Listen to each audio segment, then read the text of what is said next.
Hello and welcome to part 7 of the Dino story. Thank you very much for sending me all of your fabulous endings for part 6.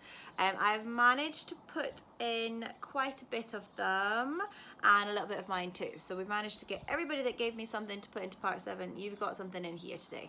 So are you ready to go? Let's go. Now we had decided on a plan of action. There was nothing else to do but just to go for it. The Dino was still pretty sleepy, so we knew we could easily pop a cookie all crispy into his mouth. But it wouldn't be any use to us if he grew wings but then was far too sleepy to fly out with us on his back. So we had another rummage around through our backpacks and found the Dino treats. When we turned around, the Dino had gone. He was nowhere to be found. We hunted high and low. The room was very long and there were lots of cages to search through, so we just kept on looking. And then we heard a noise. It sounded like someone was breathing really, really heavily. And we were worried in case it was the DC coming back. So we decided to run right to the end of the room. Now, the room was full and full and full of lots of cages. So we ran right to the bottom to the cage at the very end. And the room was so echoey, it was hard to work out where this heavy breathing noise was coming from. As we ran into the cage and went behind the door, Dave whispered, "Look, it's in here." Now, Dave was whispering because the baby T-Rex was curled into a ball in the corner of one of the cages. It was snoring its head off. What are we going to do now? We have these treats. Hopefully they'll work. As soon as we started to bring the treats out, the Dino started to wake up. Dinos must really love beef jerky. The Dino was jumping around now, trying to get to the treats. Even though the T-Rex was only a baby, his teeth were so sharp. "I know what I'll do. I'll use my shoelace and this stick," said Dave. "What a great idea. That means you can dangle it over his face and he won't get my fingers. And while you're doing that, I'll get these Crispies ready and practice saying the spell." So I dangled the beef jerky towards his mouth and we gently patted it under his chin so that when he went to take a bit, we popped a cookie inside.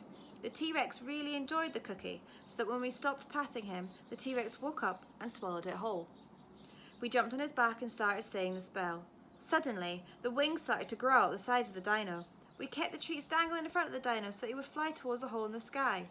But the DC was getting closer and closer. Just then, the door flew open. The DC was carrying a large net. He came running in. Dave kept saying the spell over and over again. We needed the wings to grow faster. The Dino was starting to get angry now. He didn't like the DC very much. He obviously was quite scared of him.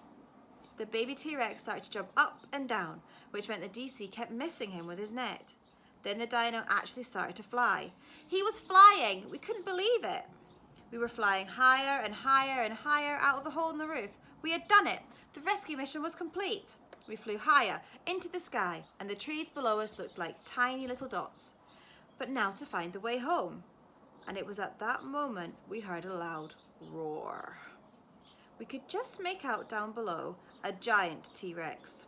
A giant, angry, very, very angry, not very pleased with us T-Rex. "Oh no," said Dave.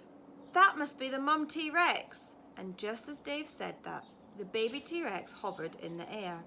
He looked down and let out a loud roar. He began dive bombing down so fast through the sky towards the giant T-Rex.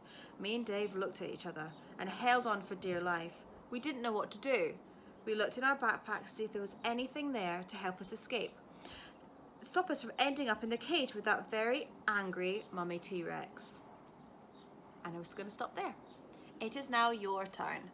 How are you going to end the story? So they are on top of the baby T-Rex. The baby T-Rex is flying all the way down to try and get to the mummy T-Rex. And how are the boys and how are you going to help the boys not get eaten by the mummy T-Rex when it goes down there? Will they find something in their backpack? There's a question to think about. Will they find something in their backpack? Will they end up in the cage but be okay? Will they not be okay? What will happen at the end? And I need you to think about how they're going to get back home again. Now, it would be lovely if you're hitting the 3 stars today to write the next bit today. So have some sentences and write what happens next, and you can write the next part. So you're writing part 8, the finale, the finished piece, to make the whole story complete again. But if you're hitting the 2 stars today, you can do a storyboard with pictures and speech bubbles. And if you're hitting the 1 star today, I would like you can do me a picture with a few sentences underneath to tell me how they got down again. Okay, so there are your 3 different challenges today.